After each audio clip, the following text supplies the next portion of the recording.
Olá, Alice. Olá, professor. Tudo bem? Tudo Pode jóia? me chamar de Flávio, pelo amor de Deus. Como? Pode Ah, me chamar de Flávio, senão eu vou chamar você de doutora Alice o tempo todo. não, de maneira nenhuma. E aí, tudo bem? Tudo jóia, tudo direitinho. Ah, que bom. Então vamos explorar, né? Acho que já vimos que está funcionando, mas aí para não ter que desligar e ligar de novo, a gente fica esperando aqui o pessoal entrar, né? Certo. Já tem algumas pessoas que entraram.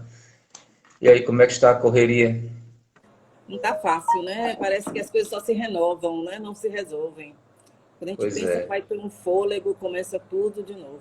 Pelo menos aqui em Salvador, a gente está ainda com uma ocupação dos leitos alta. Uhum. É que é uma coisa que não deveria mais estar acontecendo, né, Alice? Pois Mas é, né? tanta coisa não deveria mais estar acontecendo, né? E continua acontecendo. Infelizmente, né? É triste. E aí a gente fica preocupado, né, com essa muito possível terceira onda, né?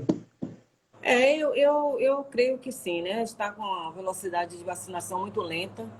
As pessoas também acho que já se cansaram e não aderem às medidas de segurança. Tem isso também, né? Então, Muita gente não tem paciência mais, não quer ficar em casa, né? exatamente, É basta difícil. afrouxar um pouquinho as restrições e aí as pessoas saem como se não houvesse amanhã, né? E isso se Uhum. reflete no trabalho. Agora, os profissionais de saúde já estão extremamente cansados, né? Porque nós estamos Imagino. com um ano e 3 meses nessa luta, não é fácil, são É. pacientes extremamente graves. Uhum. E as coisas só tendem a se complicar, né? Se alguma medida, se as pessoas não acordarem, se essa vacinação não tomar um rumo mais célere, vai complicar mesmo. A gente está num ritmo muito lento ainda, né, de Pois vacinações. é. E o Como vírus eu digo sempre, aceleradíssimo, né? Com as mutações dele todas, né? como eu digo sempre aos meus, como eu digo sempre aos meus alunos antes das provas, oremos, né? O que nos resta, né? Se a gente não pode É só contar o que com o nos bom resta, senso das pessoas, infelizmente. só oração mesmo. Pois é, triste. Ai, vamos esperar aí para ver o que é que nos aguarda, né? É. Que haja bom senso, que haja conscientização, né? Que haja bom senso, principalmente por parte de quem está à frente, né? Das decisões, das ações. Pois é, né? Porque muito tempo já foi perdido, a gente não pode perder mais, né? Pois é. Pessoal da cloroquina, tome juízo, né? E pare de.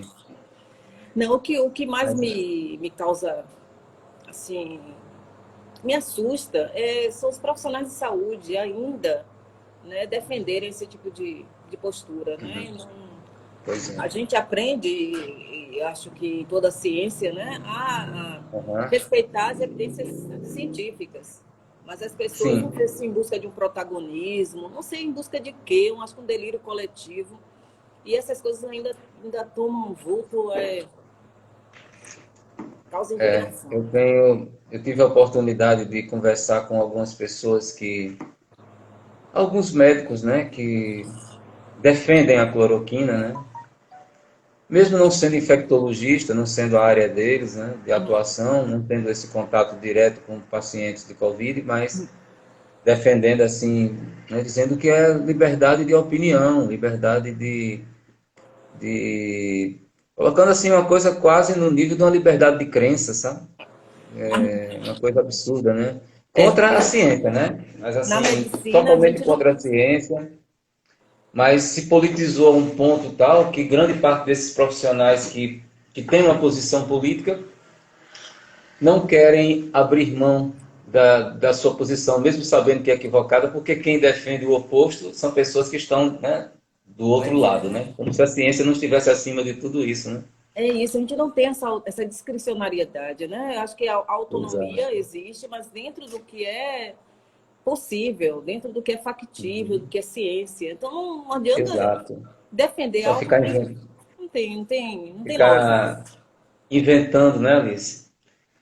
Pois é. Bem, Doutora Alice, vamos começar, né? 19 horas, então já entraram algumas pessoas, vamos iniciar. Boa noite a todos, né, e a todas que aqui se encontram nesse momento. Estamos aqui para mais uma live do nosso Aglomerando Ideias na Pandemia. Hoje temos a nossa quarta live, né? Hoje com uma convidada muito especial, uma grande amiga, uma pessoa que eu admiro muito o trabalho dela, a professora, a doutora Maria Alice Sena. A doutora Maria Alice é graduada pela Universidade Federal da Bahia, né? Em 1990 se graduou na Universidade Federal da Bahia. Tem especialização em doenças infecciosas e parasitárias. Atua em um hospital de referência da Bahia desde 1992, onde ela é atualmente diretora médica da unidade que se encontra dedicada à Covid-19. Desde o início da pandemia, a doutora Alice vem trabalhando, né, nesse combate aí, né? Exerce também atividade como perita médica legista no Instituto Médico Legal Nina Rodrigues desde 2007. É bacharel em Direito, com graduação em 2014, e atualmente faz pós-graduação em Direito Médico. Ambas essas, tanto a graduação como essa pós-graduação, pela Universidade Católica de Salvador. O nosso projeto, a nossa ideia com esse Aglomerando Ideias na Pandemia, com essas lives, é conversarmos sobre algumas questões referentes ao direito, mas não apenas referentes ao direito, apesar de todas essas discussões, e essa discussão de hoje também acabar entrando na seara jurídica, obviamente, mas tentando discutir questões humanistas nesse momento. A gente está vivendo um momento muito difícil, a gente está vivendo um momento em que há muita confusão, há muita guerra ideológica sendo travada, há muita desinformação, né? Apesar dos meios de comunicação estarem sempre nos atualizando, né? Mas existem pessoas que não querem seguir as recomendações, seguir as orientações. E quando a gente faz uma discussão dessa natureza apenas no âmbito do direito, a gente deixa de absorver, né, certas questões que fogem especificamente, fogem um pouco, né, da nossa área. E, né, quem foi meu aluno, me conhece, sabe que há um bom tempo, já há mais de uma década, eu trabalho sempre dentro de uma perspectiva inter e transdisciplinar. Eu não entendo e jamais conseguirei entender o direito como um fenômeno isolado, né, que não tem relação com outras questões que acontecem na sociedade. Tudo está ligado, e tudo está ligado ao direito, de uma forma ou de outra. Inclusive o tema que a doutora Alice apresentará hoje, mesmo sendo um tema que vai trazer, que ela trará a sua experiência como médica, né, que é o objetivo, mas nós temos um tema que tem relação com o direito. E, enfim, já falei demais, vou passar a palavra para a nossa ilustre expositora, doutora Maria Alice Sena, desejar a ela, né, que faça uma excelente exposição, que eu sei que fará, e que todos nós possamos absorver ao máximo aquilo que nos será transmitido, que nos será ensinado. A doutora Alice trabalhará com o tema violência doméstica contra a mulher na pandemia do Covid-19. Um tema muito importante, acho que fundamental, é uma das questões mais sérias e mais graves que nós estamos enfrentando hoje no Brasil, essa questão. Então a palavra é sua, doutora Alice, seja muito bem-vinda, tá? Agradeço profundamente você ter aceito o convite. Haverá outros convites, com certeza, para que você retorne, e a palavra é sua. Boa noite a todos. Obrigada, Flávio, pela descrição superlativa da minha pessoa. Considero também um tema bastante assim, importante, que só veio assim, se exacerbar mais com a questão da Covid-19. Como o Flávio falou, a Covid-19 ela vem nos trazendo muitas dores e aprendizados. Às vezes as pessoas não têm a noção, não se deram conta, mas nós estamos vivendo um marco histórico, né, que deverá ser lembrado por muito tempo ainda, com consternação no futuro. Nós estamos atravessando uma fase que tem eviscerado muitas mazelas existentes e invisibilizadas. Isso em virtude do clássico, que não afeta a minha esfera pessoal, não me interessa, não existe para mim, né? Então, quando existem grandes catástrofes, nós somos estimulados a fazer algumas reflexões e a tentar sanar as atrocidades que se revelam na superfície, mas que, na realidade, elas sempre ocorreram, mas estavam encobertas. Ressaltando que nenhuma conquista é feita de forma pacífica nem passiva, em tudo decorre de uma luta que é impulsionada pelo próprio oprimido, né? No que diz respeito à Covid-19, as medidas que foram preconizadas pela Organização Mundial de Saúde para o controle da pandemia, no que diz respeito a isso, eu me afilio às pessoas que entendem que não estamos todos no mesmo barco. Certamente, para uns, ele afunda ou afundará mais rapidamente. Isso se deve não ao exercício responsável do livre-arbítrio, unicamente, mas pelas determinantes sociais, né, que impedem que essas pessoas adotem em sua plenitude as medidas recomendadas. Então, na realidade, a crise sanitária ela só acirra as desigualdades pré-existentes, onde o adoecer e o morrer são socialmente desiguais. Embora o risco biológico, ou seja, a vulnerabilidade, seja igual, o risco social do contágio e do acesso ao cuidado, ele é completamente desigual. Bom, apesar de nós já termos o conhecimento naquela época, né, já sabermos, né, do risco de disseminação global do novo coronavírus, cujos primeiros casos, né, foram relatados na China já na virada do ano 2019-2020, a pandemia ainda assim nos pegou de surpresa. Ela nos pegou de surpresa em face da rapidez da sua transmissibilidade, da sua disseminação e também pela fragilidade das políticas públicas de proteção aos mais vulneráveis. A ciência nos mostra, né, sem dúvida, de que a melhor conduta para o controle da pandemia, em decorrência dessa alta transmissibilidade do vírus, é o isolamento social. Mas aí, quando nós dizemos fique em casa, sabemos que isso não é factível para uma medida de preservação de vida para uma parcela considerável da população, e isso por várias razões, né?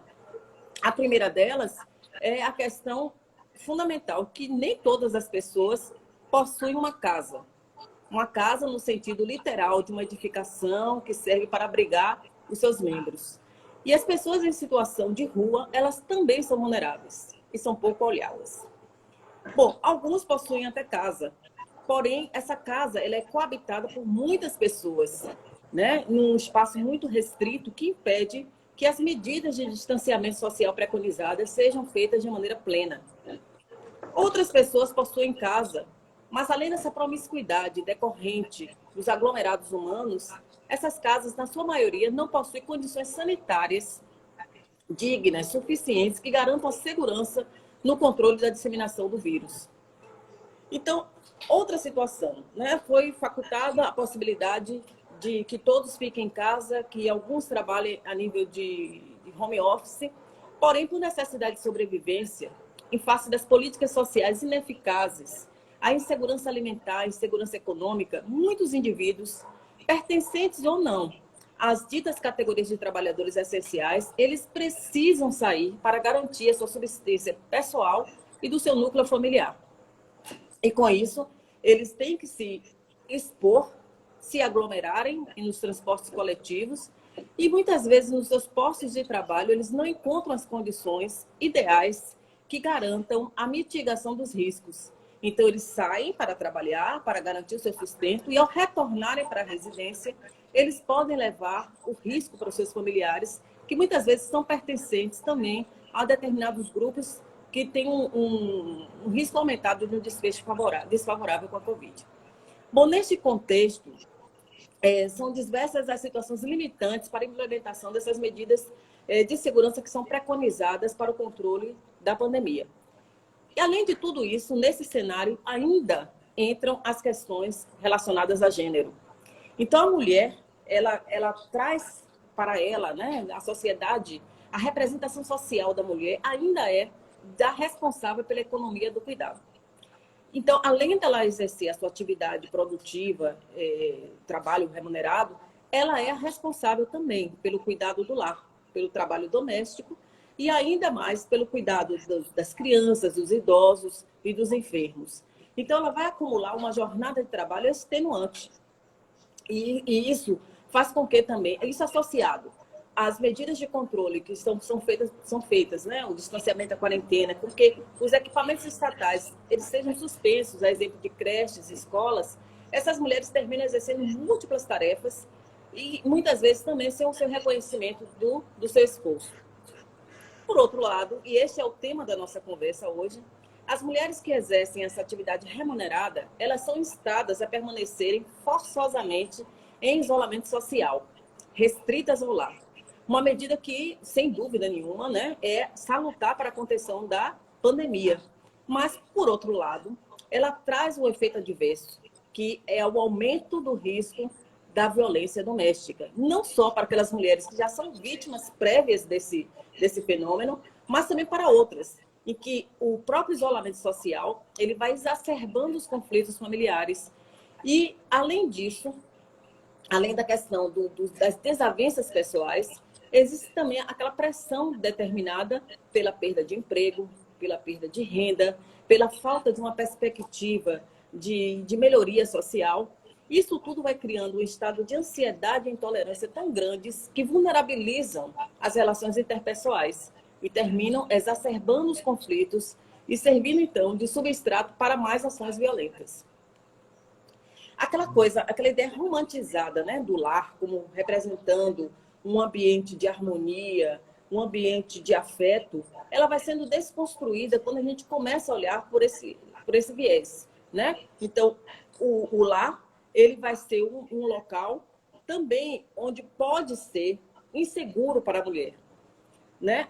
Tanto pela questão do trabalho doméstico, né, que vai remeter essa desigualdade na economia do cuidado, sobrecarregando a mulher, fazendo com que ela tenha menos tempo até para dedicar-se aos seus cuidados pessoais, ou até mesmo à sua qualificação profissional, porque uma vez que ela está com o seu tempo voltado para o cuidado do doméstico, para o cuidado dos membros da família, além do trabalho externo, que não deixa de existir, mesmo ela trabalhando remotamente, ela acumula essas funções, ela perde um tempo para olhar para ela mesma, né? E para até qualificar-se para que ela possa exercer com igualdade o mercado de trabalho. E, além disso, vem a questão da violência doméstica, né? Em todo o mundo se noticia um aumento de casos de violência doméstica. Todos os países que estão vivenciando a questão da pandemia, eles têm noticiado um aumento do risco de violência contra as mulheres. E além da violência, incluindo-se o feminicídio. Então, não existe um país na pandemia que esteja lidando sem esse problema. Mas, ao mesmo tempo, quando a gente observa que existe um aumento da ocorrência de casos de violência, a gente verifica, por outro lado, uma diminuição do número de denúncias dessas mulheres em relação a essa ocorrência. E isso pode se dar, dentre outras razões, pelo próprio medo, pela proximidade do agressor, né? Ela está confinada com o agressor dentro do mesmo lar. Isso impede com que ela tome a iniciativa de fazer uma denúncia. E, além disso, também, às vezes, também pelo próprio medo de se expor, né? De romper as medidas de segurança. Então, ela vai se deslocar para uma unidade policial, onde ela vai ter que conviver com outras pessoas e se estabelecer, então, um risco de contaminação. Por isso, foram criadas várias estratégias. E aqui no Brasil, nós temos agora também disponível um aplicativo de Direitos Humanos Brasil, que permite que essas denúncias sejam feitas online, através do WhatsApp e Telegram. Essas denúncias podem ser identificadas ou anônimas, por chat ou videochamadas, e também tem a disponibilidade do Disque 100 do Ligue 180, que, por sinal, em 2020, o Ministério da Mulher e da Família e dos Direitos Humanos registrou mais de 105 mil denúncias de violência contra a mulher nas plataformas Ligue 180 e Disque 100. Essas foram denúncias, na sua maioria, anônimas, e tem um relato de que desses 105.821 denúncias, 70% dessas denúncias foram decorrentes de violência doméstica e familiar contra a mulher. Eu tenho até um caso para ilustrar e que me causa muita preocupação em relação a esses equipamentos. Né? Eu vivenciei uma pessoa próxima, né? Aqui na residência, e que é uma mulher que não exerce atividade remunerada, ela trabalha apenas no lar, com um filho menor, e que ela é vítima, o casal é vítima de muito conflito, né? Muitas discussões, muitas agressões verbais, agressões psicológicas, morais, a mulher está sempre sendo dito a ela, isso todos ouvem, né? Que ela não é capaz de sair dessa situação, que não adianta ela se insurgir contra a situação que ela vive de deslealdade no casamento, porque ela não trabalha, então ela não tem para onde ir, ela vai ter que aceitar aquela situação. Bom, essas discussões são reiteradas entre esse casal. Mas um determinado dia, nós assistimos a essa discussão, num momento de muita tensão, onde a criança pedia que os pais parassem com a discussão e, mais adiante, nós começamos a ouvir barulhos que denotavam que a violência já tinha partido para uma agressão física. Mútua, mas agressão física. E a gente deve sempre levar em consideração a desproporção de forças entre homem e mulher. Diante da situação, né, que tinha se tornado mais gravosa, eu optei por fazer a denúncia. Uma denúncia que, por sinal, não pode ser anônima. Deve ser uma denúncia identificada. Demoraram um tempo, mas enviaram uma viatura à rua. Só que a viatura chegou com o giroflex ligado. E no momento que ela chegou na rua, acalmaram-se os ânimos. Você não ouvia mais a discussão. E nesse momento, o policial me chamou, né, porque eu sou vizinha próxima. Ele me chamou e disse que ele não poderia adentrar o domicílio porque isso configuraria como é que se diz? Invasão de domicílio. Uma invasão de domicílio, né? E que ele não poderia fazer isso. Então, minha questão é a seguinte: a gente não. Tem momentos que eu acho que devem ser flexibilizados os direitos, porque ali era um local de uma ação violenta. E você respeitar a inviolabilidade do lar poderia significar um risco para aquela mulher que estava ali dentro de ter um desfecho maior. Então, às vezes, as pessoas se desestimulam de fazer uma denúncia, se desestimulam de fazer, de buscar uma assistência, porque elas não veem uma efetividade nessas ações. Ele terminou indo embora e mais tarde reiniciou-se a discussão e a briga. E eu também me vi tolhida não tornar a ligar, porque eu vi que não haveria uma solução para aquele conflito daquela forma. Bom, então isso, o que eu questiono, eu queria até ouvir o professor, como é que é visto isso na prática do direito, né? Há uma possibilidade de flexibilização desses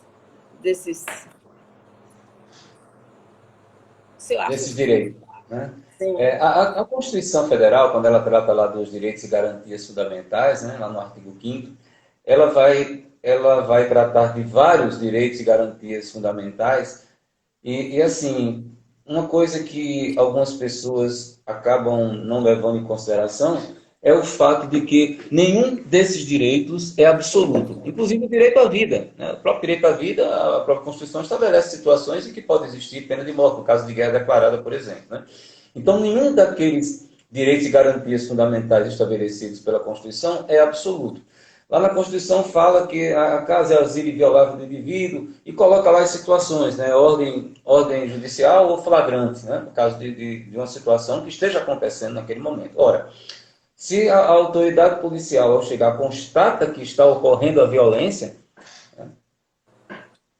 Vai deixar morrer por causa dessa, né? Então, o próprio texto da Constituição já estabelece uma exceção, né? No caso de estar acontecendo algo que justifique não só por parte da autoridade policial, de qualquer pessoa, né, para prestar socorro, né, para uma situação, né, dessa natureza.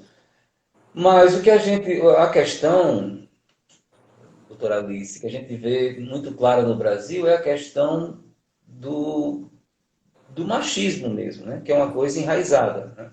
A gente vê até na fala da semana passada da professora Luana Aristimunho, eu até coloquei essa questão, né, de já ter ido à delegacia da mulher acompanhando vítimas que na delegacia foram atendidas por um homem, um agente, né, mais um homem, que é um caso de estupro, mas mandou voltar para casa e né, foi estuprada por um parente e foi fazer essa denúncia. Volta para casa, vocês se entendem em família, sabe? como uma outra vez também que eu acompanhei uma vítima de agressão, uma agressão séria, a mulher com o rosto todo deformado, levou socos, pontapés e tudo. E chegou na delegacia e foi atendida porque o cara era ex-policial, né? Havia sido expulso da polícia, mas tinha as amizades dele, né? E simplesmente, tanto por agentes como pela delegada, né? Foi tratada de uma forma assim, sabe, que mais de uma vez eu tive que intervir, que tentar, né? A própria delegada, não, uma mulher, tudo bem, era uma mulher, mas era amiga do agressor, né? Então era pedindo para ela deixar para lá, que aquilo foi uma briguinha, eles estavam, o relacionamento tinha acabado há meses e ele tinha a chave de casa e pegou 2 ou 3 alunos da escola, da academia dele de jiu-jitsu e deu a chave e os rapazes entraram. Quando ela entrou em casa com a luz apagada, que abriu a porta da sala, apanhou até, né, e soube, através dos próprios rapazes, que tinha sido ele que tinha mandado dar a surra. Né? E no dia seguinte estava lá na delegacia, e na delegacia que eu fui acompanhando outra pessoa, eu a conheci, ela precisando de um advogado e tal, e eu fui com ela para a audiência e depois acompanhei o caso dela, que acabou não dando em nada. Por quê? Porque houve toda essa má vontade. Então, assim, eu acho que a condição da mulher no Brasil, e às vezes eu digo isso e as pessoas torcem o nariz, acham que não, mas é um dos países em que a mulher é mais maltratada no mundo é no Brasil. Essa história de que no Brasil não tem racismo, tem, é um dos países mais racistas do mundo, sim, que a população é mais racista, é o Brasil. O machismo é a mesma coisa, né? A misoginia, a gente vê constantemente até autoridades, né? Diariamente, diuturnamente, tentando colocar a mulher numa condição de inferioridade, e um monte de gente rindo, né? Achando engraçado, né? Mas em situações como essa, em que está se verificando uma agressão, né, que se constata que há uma possibilidade até de alguém perder a vida ou de sofrer, eu entendo que não há o que fazer, tem que entrar mesmo. Mas como você falou que os anos, né, que houve as pessoas se acalmaram, você está me ouvindo? As Estou pessoas se ouvindo. acalmaram quando a polícia chegou. Então, talvez o policial não tenha sentido muita vontade para fazer isso, porque pareceu que tudo tinha se acalmado. Mas tudo poderia ter se acalmado porque alguém morreu também, né? Poderia Exatamente. ser. Está sendo constrangida de Então, uma forma, né? eu acho que nesse processo todo, a mulher, isso é uma questão já, né, antiga e que quando começava a haver algum avanço no sentido de combater isso, veio a pandemia. Não um avanço necessário, não um avanço satisfatório, mas já começava a existir uma mudança de postura, pelo menos por parte de alguns órgãos públicos. A gente sabe que hoje a gente não está vivendo o melhor momento para defender certos direitos, né? Direito das comunidades quilombolas, direito das comunidades indígenas, direitos referentes à mulher, né? A questão dos pretos no Brasil também, né? Que é algo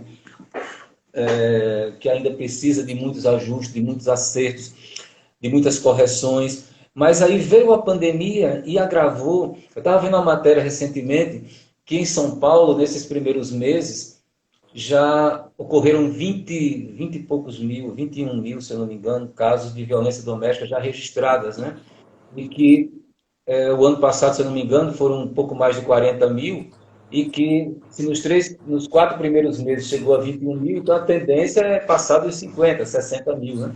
E a gente vê que é uma situação, casos, né, de feminicídio grave, aquele caso que aconteceu no interior do Paraná, né, recentemente, houve um julgamento, o homicida foi condenado, mas assim, se banaliza a situação a ponto de um advogado ou de alguém falar assim, sim, mas ele não matou, ele só bateu nela. Ele bateu nela no carro, ele bateu nela no elevador, ele bateu nela... Mas foi só isso, como se fosse uma coisa assim, mínima, uma coisa que não merecesse nenhum tipo de condenação. A agressão, ele não matou, ela se jogou, né? Isso na tese da defesa, ela se jogou.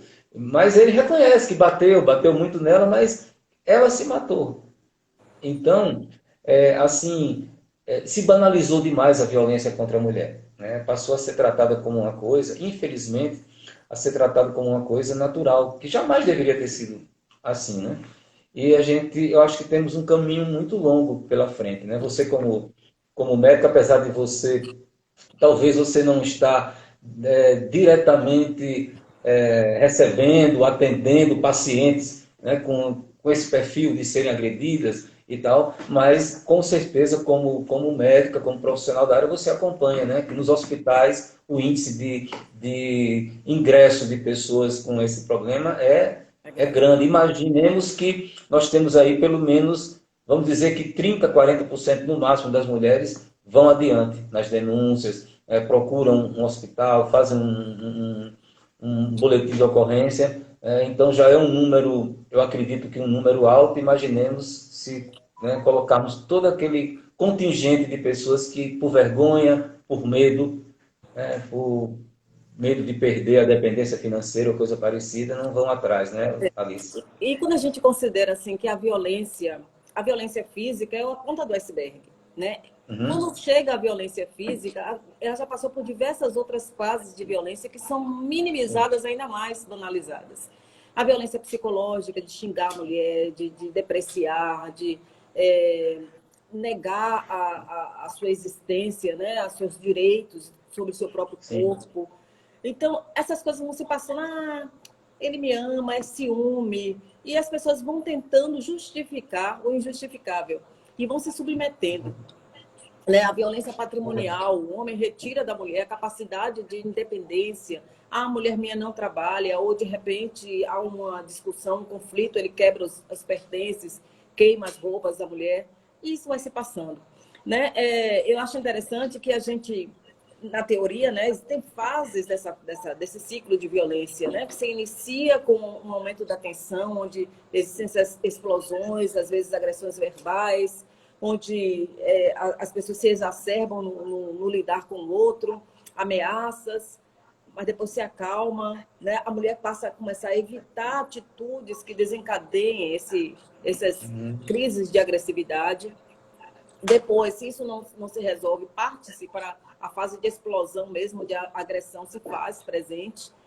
Mas depois o homem demonstra o arrependimento, não vou mais fazer isso, e aí ele trago flores, né? Ele dá um presente, começa a ser mais afetuoso, e a mulher vai perdoa, esquece aquela agressão e o ciclo continua. Até o momento em que realmente as coisas vão tomando um vulto tão grande que podem resultar na própria morte, né, da mulher. Na minha atividade, eu agora estou na parte administrativa do hospital, mas eu atendi por muitos anos na emergência dessa unidade de referência, que hoje é dedicada à Covid, mas era uma unidade de infectologia geral. E nessa unidade nós atendemos e fazemos também a parte de profilaxia das doenças sexualmente transmissíveis. E muitos são os casos, inclusive, de violência sexual que essas mulheres sofrem dos seus companheiros, dos seus namorados, dos seus parceiros. Principalmente quando se trata de mulheres casadas, né? Mulheres que conviventes com um parceiro, as pessoas banalizam ainda mais essa questão da violência sexual. Porque Sim. entendem que a mulher, por ser casada, ela tem que se sujeitar à vontade do homem, né? No momento que ele quiser, com a prática sexual que ele quiser, e isso não é realidade. E as mulheres, na sua maioria, sentem vergonha de colocar sobre a agressão que sofrem. Primeiro, porque elas vão Sim. ser revitimizadas, porque muitas pessoas vão julgá-las, né? Dizem assim, você está sofrendo isso porque você quer, por que não sai? Mas ninguém está lá convivendo com essa mulher para saber a capacidade que ela tem de sobrevivência sem esse parceiro. Às vezes a dependência não é apenas financeira, econômica, é uma dependência psicológica. Você se acha tão depreciada na sua autoestima que você pensa, a mulher pensa que ela não vai ser capaz mais de despertar o amor de ninguém, o respeito de ninguém, e que a única solução é ela se manter naquele relacionamento, porque bom ou ruim Sim. é o que ela já conhece, né? É o que ela tem ali para Exato. aquele momento. Então, isso é uma bola de neve, e a gente, enquanto agentes do direito, da saúde, nós temos que ter muito cuidado para a gente não, cada vez mais, revitimizar. Porque existe também a violência estrutural, onde as pessoas já têm Uhum. uma ideia preconcebida do que a mulher é um ser inferior, que a mulher tem que se sujeitar à vontade do homem, essa visão patriarcal, né? Essa visão muitas vezes baseada numa questão mais patrimonialista, e que hoje, com a evolução, né, com a mulher galgando o mercado de trabalho, e a mulher hoje, inclusive, alcança um nível de, digamos assim, de poder que é muito semelhante do homem, não maior por conta do próprio machismo. Então, a capacidade da mulher é inquestionável. Então, isso tudo faz com que esses mecanismos de diminuição da estima da mulher, da capacidade de escolha, diminuam. E se eu sou vítima de violência e vou para uma unidade, como eu posso relatar aqui das questões relacionadas ao meu trabalho enquanto perita médica legista. Então, a mulher é vítima de violência sexual. Essa mulher é continuamente revitimizada, porque as pessoas vão olhar para ela e vão dizer, às vezes ela chega logo após o evento, a mulher está com a mini saia, está com a blusa curta. Ah, você queria o quê com essa roupa? Você está pedindo para ser estuprada. E onde vai a nossa dignidade, né? Aonde vai a liberdade sexual da mulher? Onde vai a liberdade da mulher quanto ao seu corpo? As pessoas não conseguem enxergar isso, né? Então, elas vão perdendo a coragem de se colocar. E nós, profissionais de saúde, precisamos ter a sensibilidade de perceber que muitas vezes o próprio agressor leva a vítima para o atendimento médico. E essa vítima ela não consegue verbalizar o que ela passou. Então, ela vai minimizar a situação, vai dizer que foi uma queda, que foi um acidente. E a mulher, às vezes, ela reiteradas vezes, ela está frequentando a unidade de emergência, apresentando lesões corporais indicativas, né, de traumas. E que a gente tem que ter essa sensibilidade de tentar abordar essa mulher para frear esse ciclo da violência. Porque o próximo passo pode ser a morte daquela criatura. Então, nós, profissionais de saúde, temos por obrigação de fazer essa triagem e ter a sensibilidade e, às vezes, até que é uma rotina muito cansativa, mesmo a emergência, se eu não tenho a capacidade de repente, investigar melhor aquela mulher que está repetidas vezes chegando na unidade de emergência, a mulher que está repetidas vezes chegando numa maternidade, parindo um filho atrás do outro, que ela não tem o direito da sua capacidade reprodutiva, né? Ela não tem o direito de controle da sua prole. Uma mulher que está reiteradas vezes apresentando infecções sexualmente transmissíveis, nós precisamos sim investigar. Faz parte do escopo do trabalho do profissional de saúde verificar o que está acontecendo com essa mulher e tentar interromper esta cadeia. Então, encaminhe-se para o serviço social, encaminhe-se para o serviço de psicologia, mas faça alguma intervenção para que esse ciclo de violência ele pare, né? Incentive essa mulher a praticar a denúncia, a registrar seu boletim de ocorrência, a buscar as medidas protetivas. Então, a gente precisa apadrinhar, sim, essa pessoa que está sendo vítima de violência. Outra coisa importante em relação aos desdobramentos do atendimento, né? Nós não podemos vincular de maneira alguma a atender essa mulher apenas se ela apresentar o boletim de ocorrência, porque alguns profissionais de saúde entendem dessa forma. Porque a mulher, por exemplo, a mulher vítima de violência sexual, ela tem direito ao aborto. Então, eu só vou fazer o aborto se ela me comprovar que ela... Não podemos isso, nós não somos juízes. Nós estamos ali para efetivar o direito daquela mulher. Então, se ela é vítima de uma violência sexual, ela tem uma gravidez indesejada, ela merece, ela tem direito a fazer o aborto. O problema jurídico é outro problema, não é um problema do profissional de saúde.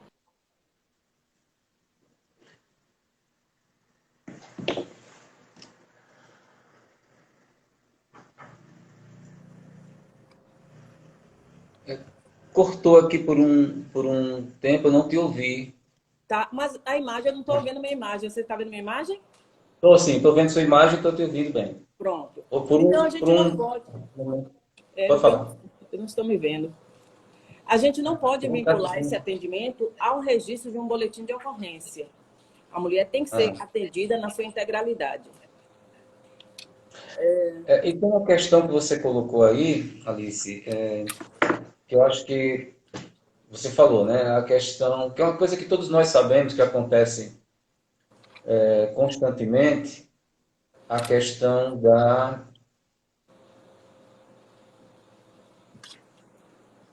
Agora, Agora eu te vejo. Ok para você? Ok. Então, algumas vezes a mulher é agredida verbalmente, que seja, ou em decorrência de alguma postura, de algum ponto de vista que ela defendeu, que o marido não concorda, né? Digamos assim, né? E aí, aquela situação gerou uma discussão, gerou gritos e uma postura mais violenta da parte dele. Não chegou a agressão física, mas chegou perto. E aí, aquela mulher, por mais que ela, se ela não tiver uma personalidade forte, se ela tiver uma personalidade forte, naquele momento ela vai dizer basta, né? Mas digamos que ela seja, que ela não tenha essa força, digamos assim, o que é que pode acontecer? Em um momento posterior, antes de chegar naquela situação, ela já vai ter que renunciar àquilo que ela quer fazer, aquilo que ela acha, aquele tipo de postura que ela adotou, que justificou para ele justificou uma briga, ela já vai se tolher, ela já vai dizer, não posso falar isso porque eu vou desagradar, eu não posso falar isso porque ele vai gritar comigo, eu não posso falar isso, então ela vai se anulando, né, o que é um processo tão grave quanto, né, a questão da agressão, porque ela vai se anulando, vai fazendo aquilo que ele quer que faça, ou coisa parecida, e posteriormente isso vai causando todo. É uma violência quase tão forte contra a mulher do que a violência física. A violência da mulher que trabalha, mas não pode dispor do seu dinheiro porque o marido quer administrar, né? A mulher que tem que prestar conta de tudo que ela faz ao marido, como se fosse uma relação de subordinação, que isso não existe mais, né? Existiu durante séculos, é uma coisa totalmente equivocada, mas existiu durante séculos, a gente não vive mais essa realidade, não deveria mais viver, mas o que a gente vê ainda muito forte no Brasil é isso, né? Eu acho que, eu não sei se você concorda comigo, mas eu acho que uma coisa, o nosso sistema educacional, ele é falido. O Brasil já tem há um bom tempo uma das piores educações do mundo, isso é claro, é muito claro. Estatisticamente, nós estamos lá no fundo do poço mesmo. E aí, qual é o que é que a gente verifica? Que algumas situações, por exemplo, direitos e garantias fundamentais, não é uma coisa que deveria ser ensinada apenas no curso de direito. No ensino médio, os alunos já deviam ter contato com a Constituição Federal, né? Já deveria existir uma introdução a isso. O indivíduo devia saber em que consiste o seu direito de propriedade, o seu direito de ir e vir, né? Uma série de questões que estão previstas na lei e que, infelizmente, grande parte da população jamais toma conhecimento. E também entendo que já também no ensino médio deveria existir alguma disciplina que tratasse da violência contra a mulher, sabe? Que procurasse educar para que essas pessoas não fossem vítimas no futuro e até mesmo conseguissem identificar dentro dos seus lares, né, que pode estar acontecendo do pai contra a mãe, com a irmã sendo vítima disso, uma filha não, pessoa muito jovem, uma irmã, uma prima, uma pessoa da família sendo vítima disso. Então, são situações que propositadamente não são resolvidas, não são tratadas, né? Porque a gente sabe que há possibilidade, isso seria viável. Mas por que não fazer isso? Por que não transmitir às pessoas essas noções básicas, mínimas de cidadania? Porque pode gerar um efeito do tipo 100% dos que nós elegemos não votarmos mais, né? O conhecimento Ou as empodera, pessoas. né? Exato, conhecimento é poder, não tem o que fazer quanto a isso. Então, a gente vive essa cultura de estímulo constante à ignorância, né? E cada vez mais, cada vez o ensino sendo mais deficitário, cada vez as pessoas tendo menos conhecimento, por mais que haja hoje muita informação por causa da internet e tudo, mas essa informação, a maior parte é descartável, né? Então, eu É, acho que tudo isso favorece, né, a manutenção desse modelo que a gente tem aí. e sabe o que eu acho mais interessante? É que no modelo de sociedade que nós temos, as mulheres são as responsáveis pelo cuidado, né? Como eu falei lá, a questão da Uhum. economia do cuidado. Então, a mulher é a cuidadora, a mulher é a educadora dos E ninguém cuida dela, né? filhos para o seu filho. essa visão machista, né? Porque o sim. que é que acontece? Tem outros fatores atrás disso. O medo do homossexualismo, as questões ligadas à sexualidade. Então, se eu crio meu filho para ser uma pessoa educada, que respeite a mulher, que respeite o outro, eu estou arriscando na imaginação, nas representações sociais das pessoas, eu estou favorecendo para que ele seja um homem feminino, um homem homossexual, e isso a sociedade rejeita ainda. Ainda existe muito preconceito em relação a isso. Então, a mulher cria o seu filho para que seja um machinho, né? Então, ele reproduza aquele comportamento que a gente repreende, mas que Que seja de até forma... ela é vítima muitas vezes, né? Como? Uma vez, até aquele comportamento do qual ela é vítima, ela estimula o Exatamente. filho a agir da mesma maneira. Exatamente. Né? Podendo adotar uma postura contrária, né, de dizer, olha, não faça com a sua mulher no futuro o que seu pai faz comigo. Não, mas é... Né? Uma vez eu estava, há uns 4, 5 anos atrás, uma aluna minha estava indignada. Ela estava fazendo estágio, concluindo o curso, né, e estava fazendo estágio em uma delegacia da mulher, em uma determinada cidade, em um outro estado. E aí ela disse que tinha um rapaz foi preso em flagrante e estava sendo, né, estava lá, algemado inclusive, e o filho ali com seus 8, 9 anos de idade estava ao lado do pai, né? E tinha sido levado para a delegacia também, né? Porque estavam na casa os três, a mulher sendo agredida, e chamaram a polícia, algum vizinho chamou a polícia, e a polícia chegou e levou todo mundo para a delegacia. E aí essa ex-aluna minha, ela ficou muito, assim, ficou compadecida, ficou preocupada com a situação da criança e se aproximou e perguntou, por que é que você está aqui, né? Disse, porque né, a polícia chegou, pegou meu pai, por que o seu pai foi preso? Eu disse assim, porque minha mãe estava fazendo coisa errada e ele bateu nela. Aí ela perguntou, como assim coisa errada? Por que você acha que ela está fazendo coisa errada? Eu disse, porque quando eu faço coisa errada, meu pai bate em mim. Então, se minha mãe apanhou, é porque ela estava fazendo alguma coisa errada. E quando você crescer, aí essa foi a parte que ela ficou chocada. E quando você crescer e a sua esposa, sua mulher fizer coisa errada, o que vai fazer? Vou bater nela também. Pois é. Quer dizer, já se criou aí um futuro É criminoso, né? uma bola de neve, né? A gente não consegue sair desse ciclo se não tem uma educação, né? Se as pessoas não aprendem a respeitar o direito do outro, né? A enxergar o Sim. outro com igualdade. Então, a mulher, infelizmente, ainda hoje, apesar de tantos anos de luta, né, por essa igualdade material com os homens, ela ainda é vista como um ser subalterno. E muitas vezes as mulheres, infelizmente, também reproduzem essa situação ao tentarem, digamos assim, se vincular para levar alguma vantagem econômica. Então, essa visão de que o homem sempre é o provedor, que o homem ele tem que...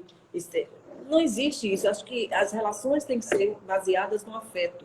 Né? Hoje, a gente tem uma evolução que nos permite isso. Antes, a mulher, o que restava à mulher era ser cuidadora do lar, a ter um Sim. casamento para sair dentro do jugo dos pais, do pai, né, e passar para o jugo do marido. Mas hoje a Sim. mulher alcançou o mercado de trabalho. A mulher tem sua independência financeira. E as uniões devem ser baseadas, então, em questões de afeto.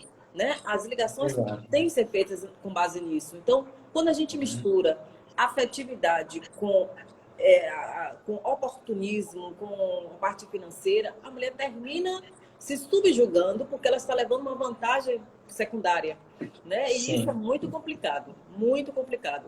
A gente precisa também sair, dar esse salto. Né? A gente não pode continuar reproduzindo essas coisas que já não tem mais sentido na nossa sociedade atual. Né? A mulher tem que mostrar a sua capacidade, a sua independência, não só econômica, mas a sua independência psicológica. Né? Nós podemos, sim, ser felizes sozinhas. Nós podemos nos satisfazer com a nossa vida profissional, com a nossa vida com os amigos, não temos necessidade de nos manter dentro de relacionamentos tóxicos só para mostrar à sociedade que eu tenho um companheiro, que eu tenho um namorado, porque isso não tem mais sentido, né? Não faz. Mas, Isso se justifica.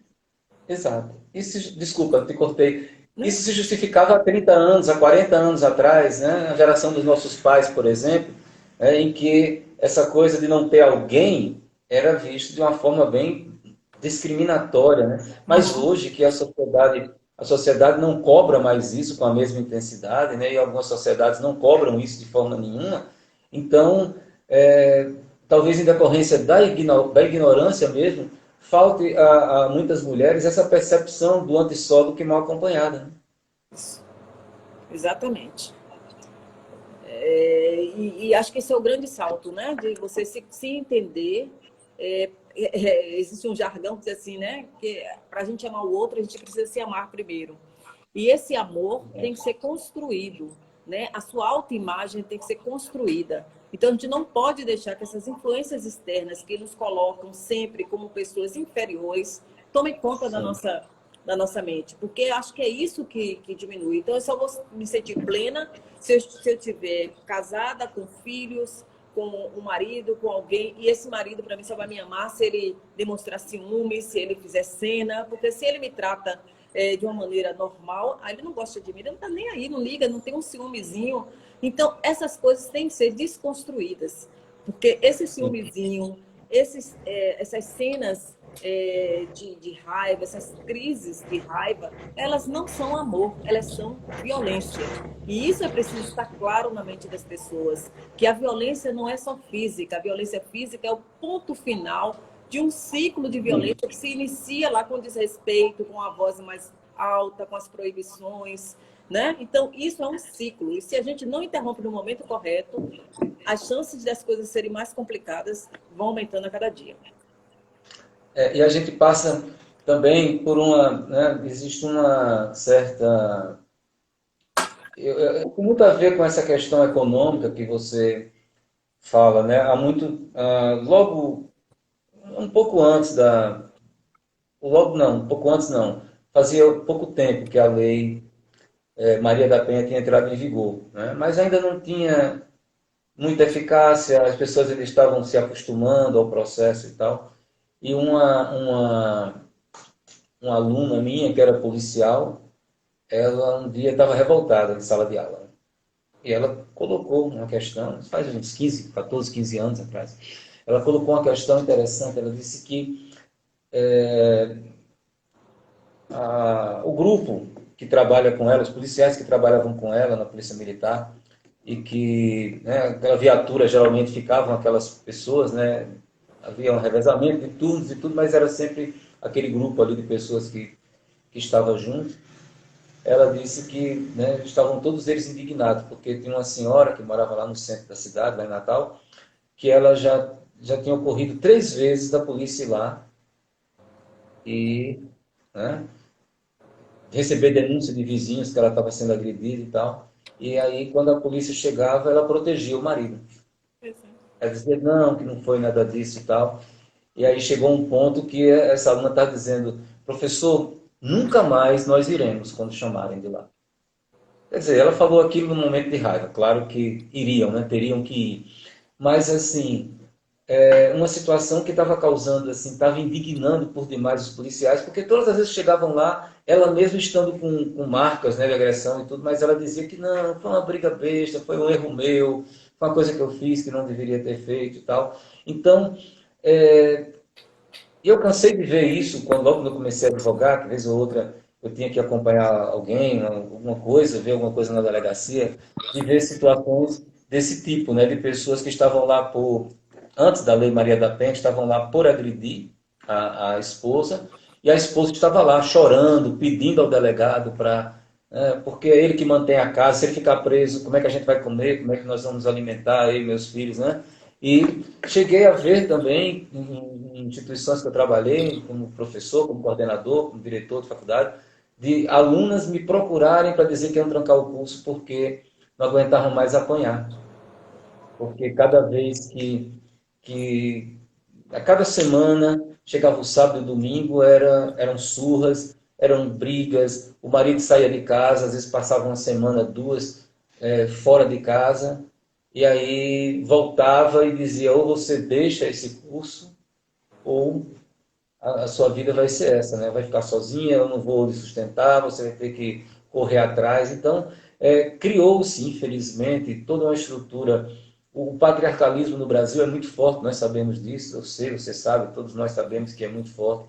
E aí criou-se uma estrutura que é muito difícil de se, né, acabar com ela, porque precisa de vontade política, precisa de ações por parte da população, né? Precisa de movimentações, assim como aconteceu nos Estados Unidos com o Black Lives Matter, né? Com a questão do George Floyd, né? Que deu resultado positivo, porque um ano depois, né, o assassino já foi condenado e tudo. Mas aqui no Brasil, a gente vê situações de igual gravidade, né?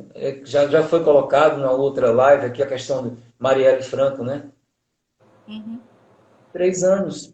E Nada. mulher, preta. Pois é. Então, se fosse homem e branco, vereador, não, um mês depois estavam presos os mandantes, os assassinos, né, fosse quem fosse. Mas, principalmente por essa condição de ser mulher e ser preta, e estar defendendo interesses que não eram, né, que os que agradavam a quem domina, então esse silêncio, né? Não tem movimento, ninguém vai às ruas, ninguém. Tudo bem, estamos no período de pandemia, mas não há nenhuma, sabe, aqui e Indignação. ali, algum posta no Twitter, não sei quantos dias, mil e poucos dias sem Marielle e tal, quem mandou matar, quem não sei o quê. Mas são coisas assim, sérias, graves, que demonstram que o perfil é esse, a nível nacional, né? E quantas mulheres não são assassinadas diariamente? Né? Pois é. E quantas mulheres não são diariamente tratadas como lixo, né? É uma coisa assim, uma forma totalmente como objetos, como coisas, e até que ponto, né? Até onde precisaremos ir? Porque uma coisa que a minha geração, a nossa geração, ouvia muito, né? A gente, eu quando comecei a trabalhar, por exemplo, não tinha tantas mulheres no mercado de trabalho, né? A gente via que era um movimento que estava começando ainda, mas que não era tão aceito pelos homens. O salário era menor, ainda é hoje, né? A gente vê que existem instituições que claramente pagam mais aos homens do que às mulheres. Determinadas profissões, isso é muito claro. Mas, assim, o que é que a gente, né, percebia? Que havia uma discriminação contra a mulher que trabalhava, contra a mulher que estudava, né, contra a mulher que queria se destacar. Né? O exemplo que eu dei na outra live aqui, meus professores, eu tive um professor juiz que dizia que preferia morrer a ver o cargo de juiz ser ocupado por uma mulher, ou de desembargadora, que ele era Tamanho quase, desprezo, né? ele era quase desembargador na época, depois se transformou em desembargador, e ele dizia assim, eu espero não ver isso acontecer, ter uma colega desembargadora, ter eu acho que nem advogado podia ser mulher, porque a outra parte dá um grito, ela começa a chorar na audiência, e talvez são as pessoas mais competentes, né, em audiência. Eu prefiro mil vezes que o advogado da outra parte seja um homem do que uma mulher, sabe? Então, assim, tem questões que são ditas no dia a dia como se fossem verdades, e que são formas de diminuir Sim. a mulher, e de uma forma assim bem sutil, mas acaba surtindo efeito. Eu lembro, eu disse até isso na outra oportunidade, eu trabalhei como professor, eu trabalhei com muitos homens e muitas mulheres. Eu fui chefiado por homens e mulheres. E as pessoas mais competentes com quem eu trabalhei eram mulheres. Todas. É porque a Então, em mulher tem todas que as provar instituições que eu todos os trabalhei. dias a sua competência. Então, ela está Exato. sempre sendo motivada a mostrar que ela é capaz, né? E eu tive Eu acho, colegas que disseram assim, não, eu vou sair dessa instituição, porque agora minha chefe vai ser uma mulher. Né? eu Então, acho quer dizer, interessante quando você coloca isso, porque a mulher quando está... Primeiro que você vê poucas mulheres em postos de poder, né? Eu Sim, ocupei duas diretorias diferentes, né? A diretoria do Instituto Médico Legal Nina Rodrigues, a diretoria técnica, e atualmente a diretoria médica do Instituto Couto Maia.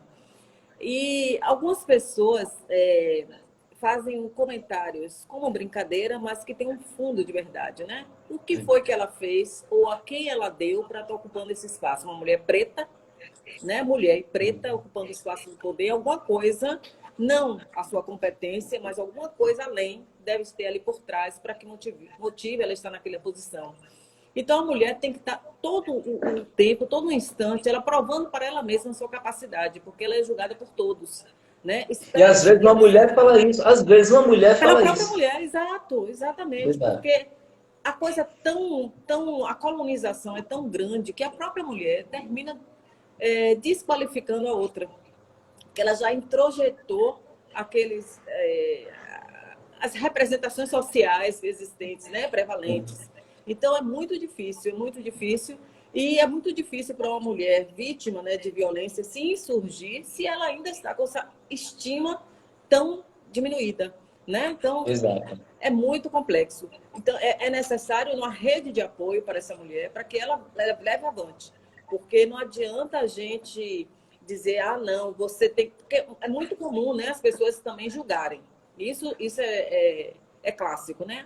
Ah, ela tá lá Sim. porque ela gosta, né? Ela não vai sair disso aí nunca, não. Ela gosta de apanhar, mulher sem vergonha, é mulher de bandido. Você acha que ela é uma bandida também, que ela quer. Então, existem muitos julgamentos, mas se a gente for buscar a raiz, né? E às vezes são raízes que têm fundamentações psicológicas, tem uma raiz mais profunda, algo que está lá introjetado, às vezes, no subconsciente da mulher. São coisas que são ditas durante toda a vida, né? Que a gente é menor, que a gente é incapaz, que você não é capaz de viver sozinha, que você não vai criar seus filhos sozinhas, porque você não vai ser respeitada, porque uma mulher separada não é respeitada. Então, são muitas coisas que são ditas e que geram a insegurança na mulher. Por mais que elas tenham uma educação formal, não falo só da mulher de baixa renda, da mulher que está Sim. na periférica. Não, a mulher também que hoje tem um posicionamento na sociedade, ela também vive isso. E às vezes ela tem mais vergonha ainda de se expor, né? De assumir que ela passa por situações de constrangimento, que às vezes não é só o constrangimento pela violência física. E vai se perpetuando essa coisa. E o pior que eu acho, é o que eu falei lá anteriormente, é quando a gente transmite isso para as próximas gerações. Né? Eu acho que eu, enquanto mulher, tenho que ser exemplo para minhas filhas. Eu tenho que ser exemplo para o meu filho. Eu não posso deixar que eu passe isso para as próximas gerações. Né? Eles têm que respeitar, eles têm que entender, eles têm que buscar igualdade, têm que saber que existe espaço para cada um de nós e que nós vamos galgar da melhor maneira ocupar esses espaços, que vençam mais competentes. Sim. Mas essa competência não pode estar relacionada a gênero. Outra coisa importante que a gente não Claro. abordou aqui é a questão das mulheres trans. Se a violência já é Sim. grande com as cis, imagine as trans.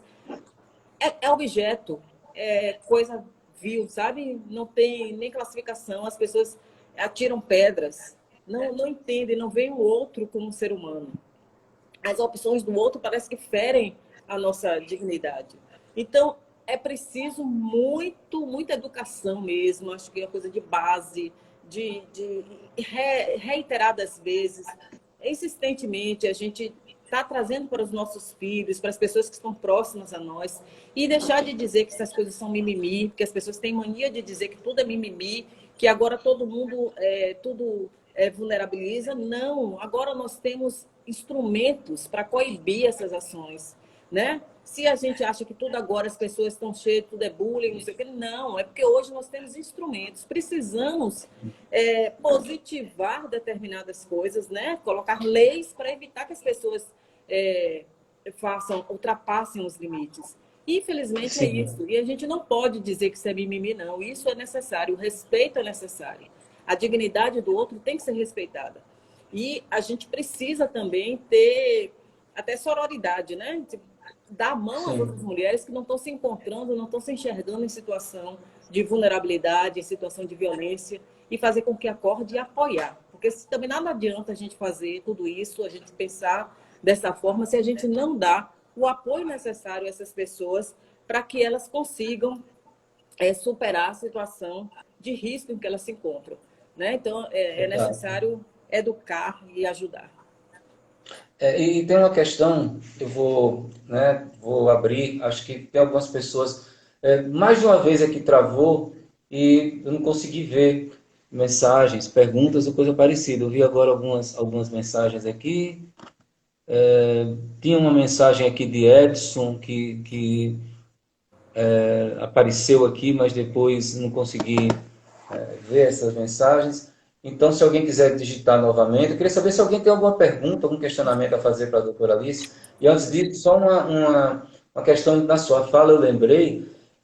Essa situação ela não é específica, ela não atinge apenas mulheres que não têm, digamos assim, que não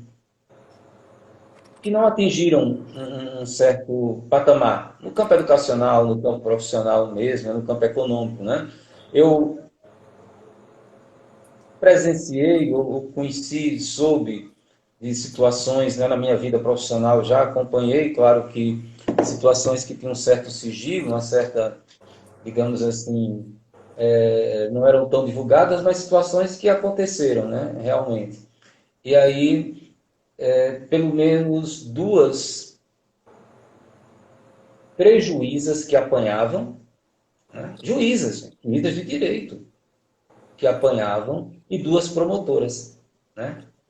Casos que eu tomei conhecimento, não era boato, eram casos que aconteceram mesmo, que chegaram a páginas de jornais ou que foram apresentados por pessoas que eram próximas e que eu conhecia um ou outro, enfim. E, quer dizer, apanhava e ficava por isso mesmo, né? Várias vezes apanharam, até que se separaram. Pelo menos em 3 desses casos eu sei que os relacionamentos não, né, não perduraram. Até mesmo porque a pessoa que batia numa dessas pessoas depois bateu em outra e aí foi preso. E aí, né, respondeu o processo e Forçosamente. tudo, mas como também era juiz e tal, e acabou, né, a coisa acabou terminando em pizza. Mas o que é que a gente vê? É que, independentemente do fato de ser alguém com nível superior, ou médio, ou fundamental, de ser uma pessoa que tenha uma profissão definida, que tenha o respeito da comunidade, que seja respeitada pelo seu conhecimento, pela sua contribuição a uma área da ciência, enfim. É uma situação que se estruturou de forma tal que ela atinge mulheres em todos os níveis sociais, em todos os níveis intelectuais, em todos os níveis econômicos, né?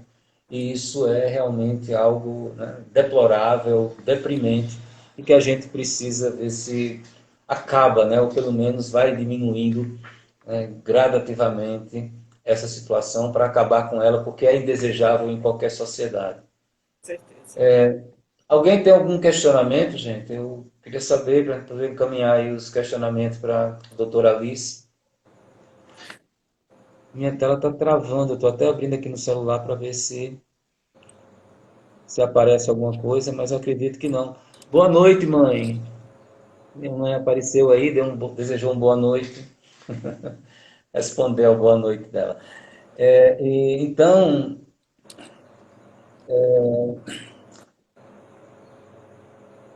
não está aparecendo. Aparece algum questionamento aí na Não, sua não. tela? Só estou vendo Não, alguns né? comentários de Edson. Algumas pessoas fizeram alguns comentários, mas questionamento não. Para mim apareceu o Edson, mas logo depois está travado aqui, eu não consegui ver qual era a mensagem dele. Mas, enfim, enquanto, né, a gente aguarda ver se, né, surge aí algum questionamento, alguma pergunta sobre o tema, sobre a sua fala, acho que a gente já, eu pediria a você para fazer uma... Você está me ouvindo?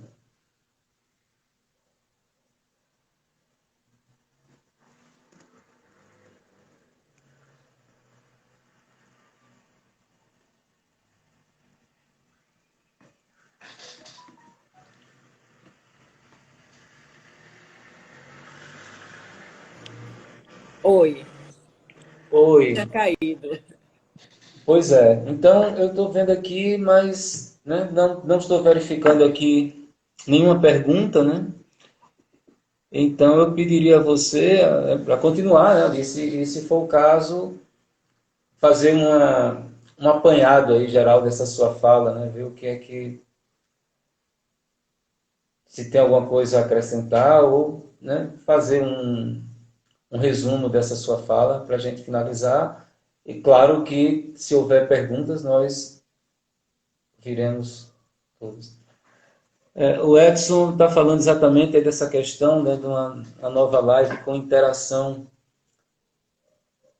O grande problema é que, como algumas vezes travou e caiu, Edson, a gente não teve aqui acesso a perguntas, né?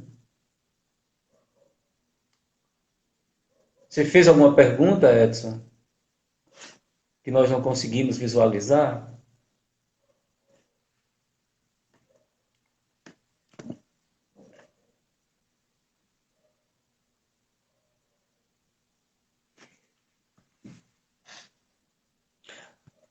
Alguma reserva?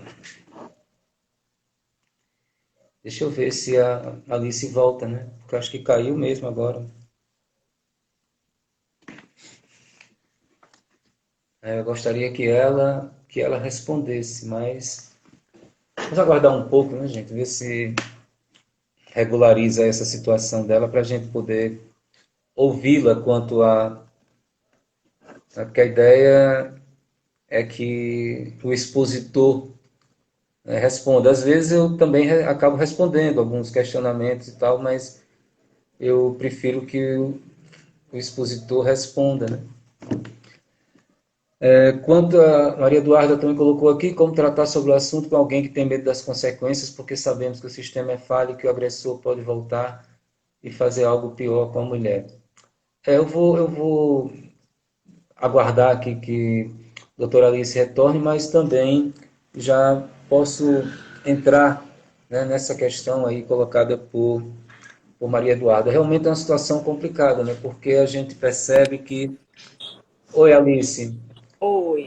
Alice, tinha uma pergunta aqui de Maria Eduarda, só que agora desapareceu da tela. Eu estava, inclusive, começando a responder, mas desapareceu. Assim como o Edson Leal também tinha um questionamento relacionado aí com a vestimenta, né? Eu peço a vocês, né, se vocês puderem, aqui tem um espaço para as perguntas dos espectadores, mas não apareceu aqui nenhuma pergunta. Se vocês pudessem fazer essa pergunta para ficar, né, se acontecesse problema com a tela, mas vocês têm uma interrogaçãozinha aqui embaixo, né, então vocês clicam aí e fazem uma pergunta para que eu possa encaminhar aqui, ou a própria Alice já veja e responda, porque vocês estão digitando, mas de repente desaparece a mensagem, a gente não tem mais acesso, não tem mais como ler a mensagem.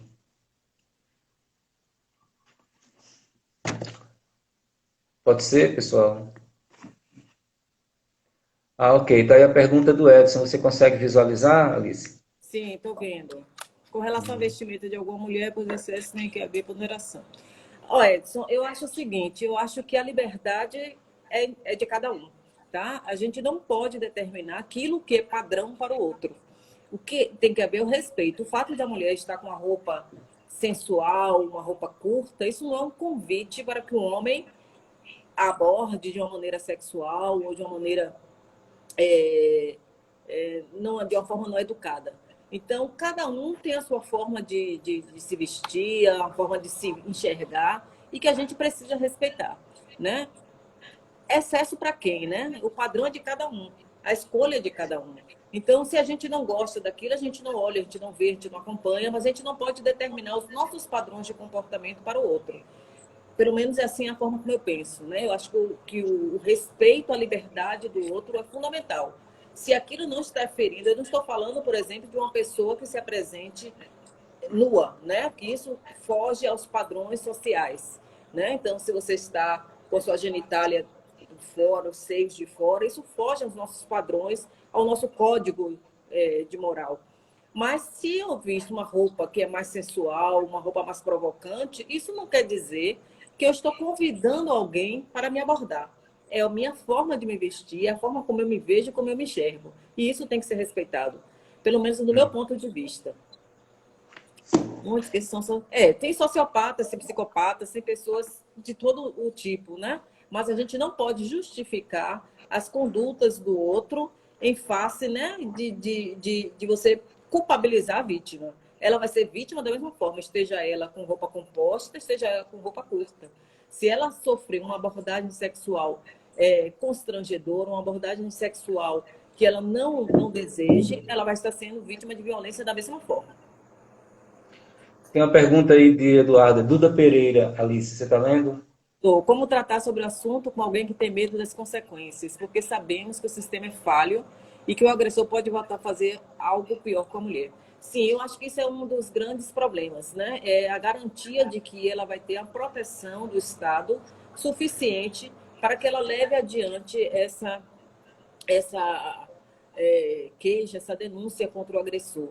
Eu acho que isso é um dos grandes limitantes para que as mulheres prossigam na sua queixa.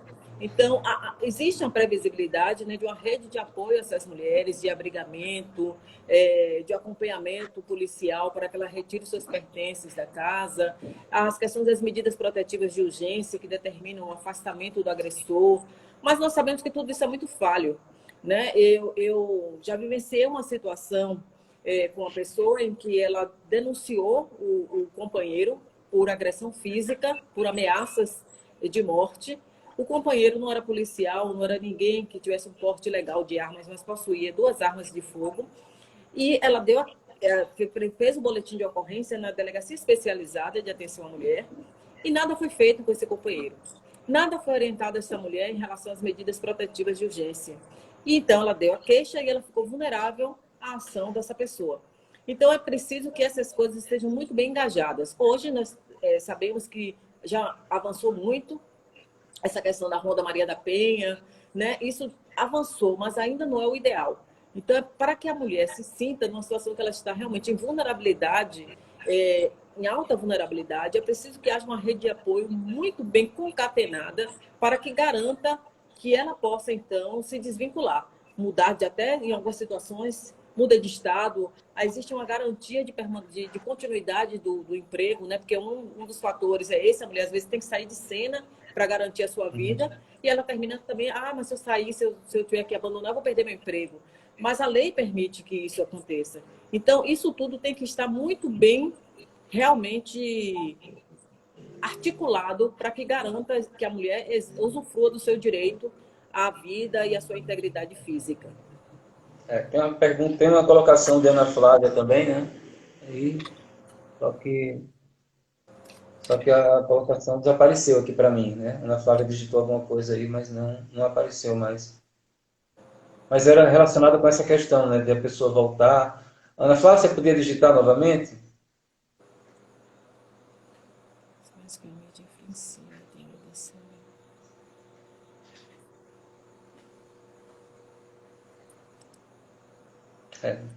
Tem um comentário também de Eduardo, né? A mídia influencia, a ideia da série foi legal de alertar, mas acabou gerando mais medo, né?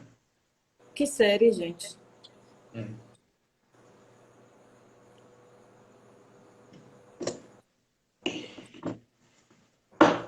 Sim, Ana Flávia, né? Sim, Ana, eu estava falando da questão da revitimização, né? As mulheres, infelizmente, né, também estão influenciadas sobre essas questões de depreciação, né? Muitas mulheres hoje acham também que a outra não deveria se vestir de tal e qual forma, não deveria se comportar de tal e qual maneira. Então, as mulheres também, às vezes, reproduzem esse comportamento que é majoritário na nossa sociedade, né? Essa visão é uma visão, como a gente fala, uma violência estrutural na realidade. Então, é complicado, é muito complicado. A revitimização, as instituições revitimizam também, ao fazer com que a mulher tenha que relatar para várias pessoas a mesma situação e revivenciar a situação de violência, que ela seja julgada, né, por determinados atos, que ela seja questionada se realmente, isso foi estupro, nada, ela, desculpem a expressão, mas somos todos adultos, ela deu porque quis e agora está querendo questionar. Então, isso tudo é muito doloroso para a mulher. E isso afasta a mulher de buscar ajuda. A série que ela se referia, Bom Dia, Verônica. Não sei se você... Eu não assisti essa série ainda. Não, também não. Mas é sobre uma detetive, né, que decide investigar uns casos de mulheres agredidas, né? Então, é uma situação realmente que precisa ser transformada, né? Não dá mais para continuar, né, nesse processo, né? É uma coisa que precisa ter uma mudança significativa nesse processo. Isso é para ontem, não dá mais para termos essa postura do século XVIII, século XIX com relação, né, às mulheres no Brasil. Mas a gente vê, por outro lado, que é um processo bem árduo, né? Devido a uma série de mecanismos que se estabeleceram culturalmente e que dificultam essa, essa transformação. Então, assim, com muita tristeza, né, que eu ouviria você a noite toda, Alice. Mas eu pediria a você, claro, que se chegar mais alguma pergunta, a Alice responderá, né, claro, mas que você fizesse, assim, suas considerações finais sobre o tema, né, para que a gente pudesse...